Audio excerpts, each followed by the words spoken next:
Welcome to the show. In today's episode, we explore the subject of mechanization in Indian farming. About 8% of India's population is made up of farmers, and about 80% of them are small farmers who own less than 5 acres of land. And India is the third largest manufacturer of tractors, yet only 2% of our farmers use mechanization on their farms. Could low-cost products boost mechanization, lower risks, and increase their productivity? Let's take a look.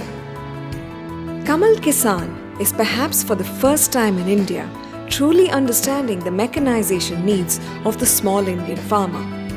Turning away from large tractors which are inefficient on small farms, the co-founder Devi Murthy and her team are working closely with research institutes and farmers to develop low-cost farm equipment that will decrease dependency on labor and fuel while increasing farm productivity. In an effort to make mechanization more affordable, this team is setting up rural service centers and offering a hire-to-use service.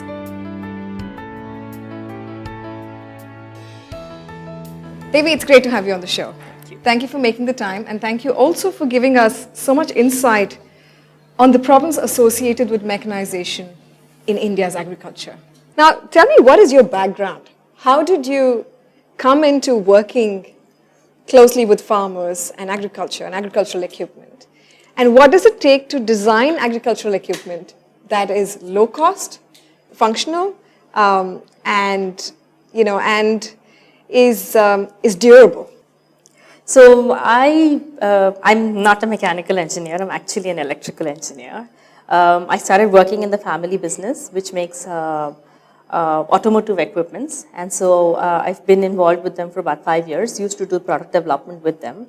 I was studying at IIMP Bangalore, doing my master's in entrepreneurship, and at that point in time, this whole idea of a social business was in the air, and I was wondering if I could use it was like, such a bizarre combination of how am I ever going to use this experience in mechanical engineering to do anything that can create social impact.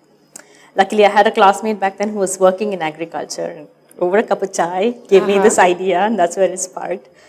Did a good 2 years of market research, and then went on to build the planter. What it takes, quite literally, is empathy. I think our farmers, unfortunately, aren't treated as customers, and I think they deserve that.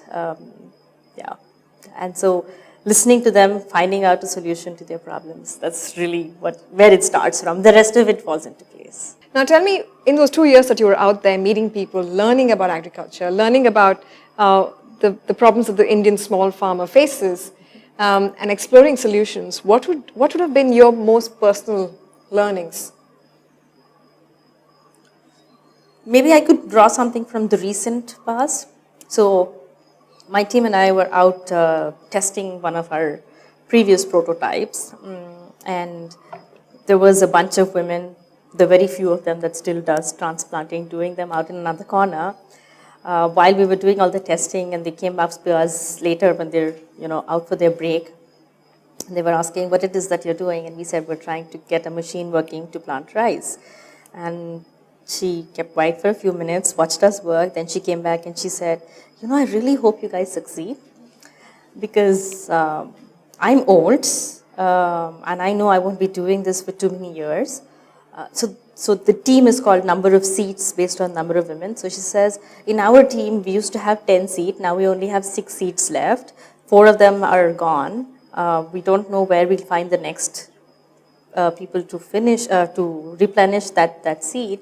And I know for a fact that I'll never teach my daughter how to do transplanting, because I don't want to watch her bending her back over and doing this on a daily basis.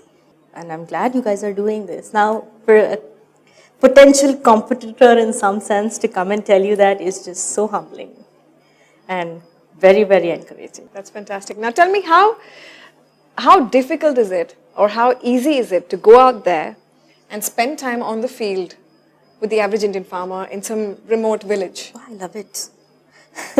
In fact, it works in my advantage. So when they see this person from a city, a girl from a city coming and trampling around in the soil, I get a lot of attention. They're very curious to know what's going on. Does that help you sell, you think? that gets me better feedback, and that's more valuable. Okay. If I convert it into a sale in the future, awesome. But right now, the feedback is probably important. Devi Murthy goes on to share about why most existing mechanization solutions don't work for the small Indian farmer. And she shares about the low cost and easy to maintain products that her team at Kamal Kisan has created. So enlighten us. How many of these people actually need tractors, use tractors? What does it cost them to use existing, infrastructure that's widely already available? Yes. And is it working? So as you said, 83% farmers own less than 5 acres. But the flip side of the story is also that there's 21% of rural youth that moves to urban centers on a yearly basis. Prior to this, farmers primarily did most of the activities through manual labor. One of the reasons was also because they had these large tractors, but if you have a small land, the large tractors aren't as productive on small lands. So trying to fit them on itself used to be a challenge in many cases. So they relied on labor to do these jobs, and with the constant migration that happens now, farmers don't have people to work anymore. Farming also being a very time-sensitive activity in the sense that there's literally a 2-week window from a farmer to plant paddy. If he misses that window, then he loses out on the entire season. Mm-hmm. Finding labor within that small time frame is a challenge as well. So then the question comes back to why is there not enough mechanization penetration? 2 issues there. One is that most of these guys are trying to adopt mechanization that's available abroad and trying to inculcate it in India. They forget to sensitize these equipments to Indian agricultural practices. So the farmer has too many barriers in trying to adopt them. And then there's also the question of service, post-sale service. They buy this equipment in the hope that it works in that season when they require it, and then the machine does not work at that point in time. So it's as good as the equipment not being there. So it's high investment for the kind of Yes. application they actually need. Yes. And there's potentially high risk involved, therefore, with that investment if the equipment doesn't work in that little window that they need it to work in. Apart from not using mechanization, India is also probably like in the last 10 percentile in terms of productivity. Our cane production is about 50 tons per hectare. Okay. The world average is about 210. So there's 210. Yeah. So I know that we'd like to bring about an awareness and help the farmer now adapt to these modern practices, but one step at a time. And so what is the potential solution then? We're trying to develop solutions within Kamal Kisan itself, or also source solutions that match these criteria in the sense that they don't have a high barrier for the farmer to adopt them. They're easy to use in the sense that the farmer doesn't need to go through additional training to be using these equipments. Okay. Or has to change his cultivation practice in order to use these equipments. And of course, trying to keep them simple in the mechanics of how they work so that it becomes easy to maintain. Sure. So give us an example of some of these equipment that you've created at Kamal Kisan. So our flagship right now is the rice planter. It's a manual equipment. How it differentiates from the existing products in the market is that we're looking at targeting it at 20,000 rupees, whereas the current competition in the market is about 1,60,000. So that's a significant huge difference. reduction in pricing. But even that's not our competitive advantage. Mm-hmm. I feel that the advantage lies in the fact that we're trying to help the farmer utilize his existing nursery methods and incorporate that in the design so that the farmer does not have that barrier. So the reason why there are existing planters and farmers are not using them is because these planters expect the farmer to develop a whole new method to develop a nursery. Okay, so you're trying to work with existing processes that the farmer is familiar with. Yeah.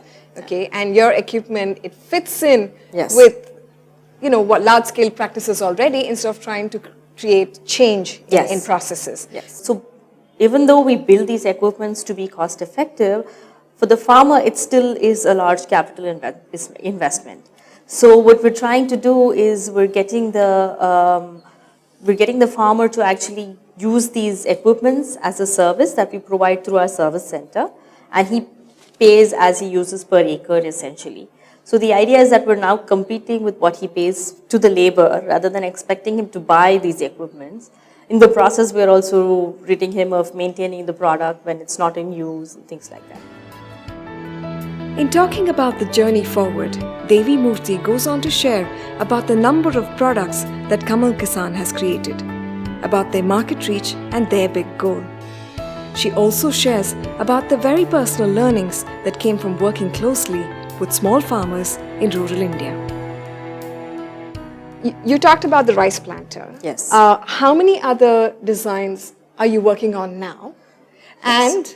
And how much adaptation are you seeing? We've already started providing them a service for the paddy reaper, which essentially harvests paddy.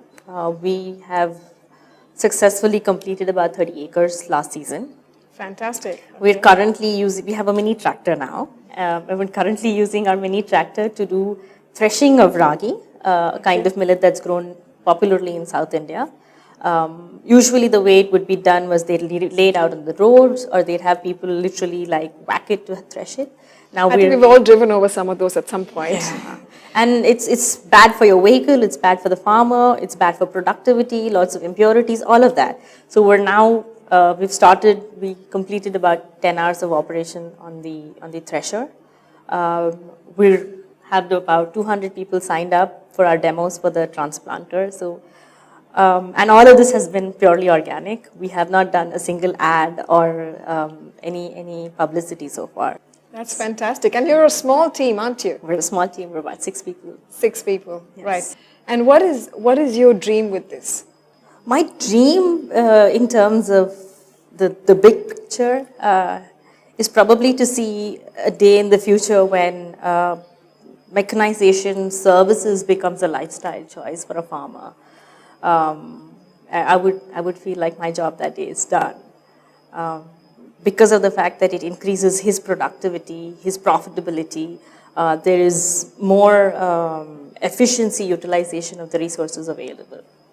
In terms of how I get there, we're looking at least 15 centers in the next 3 years, hopefully in 3 states in South India. Yeah, about 7,000 farmers, each center could service with the current sort of setup. Okay, fantastic. Is there anything specific that you'd like to add to the conversation and tell us in relation to the work that you do and in relation to working with Indian farmers? I think it's being in rural India has cleared a lot of preconceived notions for me personally as a woman. I spent last 2 weeks out at the Krishi Vigyan Kendra Mela. And they had these swarms of farmers walking past and looking at the product and everything. And not at any point in time did any farmer ever question my credibility in any of this. Because you're a woman. Yeah. They were more intent on the product itself and its functionalities and the credibility of the product. And this is something I've sort of had to deal with in urban centers. So that was a big eye-opener. It's surprising that you say that. Yes. You know, I mean, I've spent very little time in rural India, but it's surprising. You would think that, you know, when, because you speak such good English and you look sort of urban and your body language is also urban, you know, maybe when you go out there, you dress more conservatively. Yes. But, you know, and speak the local language. Yes. But you would think that they think that you would stand out and therefore what would you know about agriculture, right? Yes. But that's not the response you've had. No. They're very grateful, actually, on the flip side. Okay, and what do they tell you? They say, you know, they're like, we're always aspiring to go to the city, and here you are coming from you know, studied abroad and come to rural India, and you're doing all of this. We're very happy you're here. We really hope everything works and we find a solution to our products. But we're just so glad that there's someone out there who really cares for what we're doing and comes out and does this. So. Thank you so much for joining us on the show. Thank you, Devi. Please put your hands together for Devi Murthy. Thank you. Join our mailing list at chaiwithlakshmi.in/subscribe and keep in touch with us on Facebook, Twitter, Google+, and Pinterest.